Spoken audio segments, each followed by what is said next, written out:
If you've ever struggled to make your buttons in Elementor just the right size or width, especially with the big changes rolled out in WordPress and Elementor's 2026 update, you're definitely not alone. By the end of this walkthrough, you'll know exactly how to control your button widths and padding with pixel-perfect precision, using Elementor's powerful advanced and style controls. Whether you want one standout call to action or a perfectly even row of buttons, I'll guide you through each step so you'll never have to settle for buttons that just don't look right. Let's get straight into it.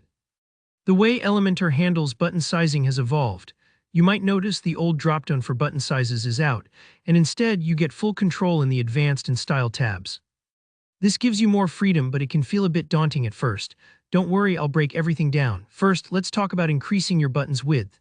Imagine your button as a shelf. Sometimes you want it snug and narrow, sometimes you want a nice wide surface. Start by selecting the button you want to adjust. Now in the Elementor editor's sidebar, go to the Advanced tab. Under the Layout section, you'll see Width. By default, it's probably set to default, but here, where the magic happens. Switch this to Custom. Suddenly, you can control exactly how wide your button is. You can drag the slider, or if you want super precise control, type in a value. Let's say you want your button to be exactly 300 pixels wide, just type 300px.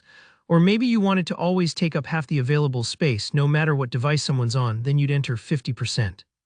You can even use viewport width (VW) units, which is really handy for responsive design. Take your time to play around. Elementor will show you the changes instantly, so you can get your button width looking just right. But what if you want your button to span the entire width of its container, like those big, bold banners you see on modern landing pages? Super easy. Head over to the Content tab with your button selected. Under Alignment, click the Justified icon. It's usually the last option. This simply stretches your button to fill all the horizontal space in that column or container. In some 2026 Elementor builds, there's even an extra stretch option in the Style tab under Position. If you see that, set it to Stretch as well to really ensure your button fills the space. Think of it like stretching out a rubber band until it fits perfectly. Now, increasing the actual size of your button isn't just about making it wider. Let's say your button looks too thin or small. Even after adjusting the width, this is where padding and typography come into play.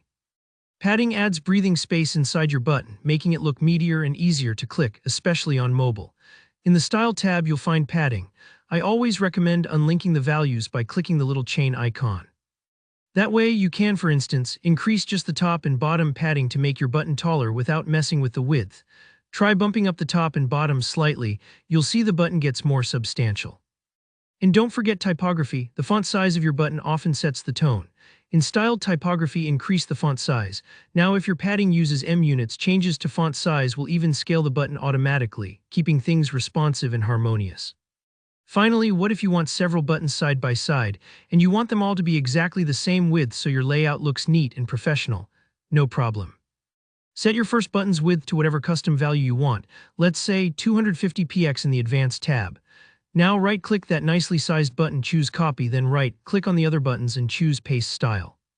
Instantly, all your buttons will snap to the same width and spacing, no guesswork or tedious manual editing involved. So there you have it. Whether you're building a single hero button or a grid of consistent call-to-action links, you now have all the tools you need in the latest Elementor for 2024 and beyond. If this helped, don't forget to like this video, and if you have any questions or run into something unexpected in your editor, drop a comment below. I'm here to help. And make sure to subscribe for more up-to-date WordPress tips and tutorials. Thanks for watching and happy designing.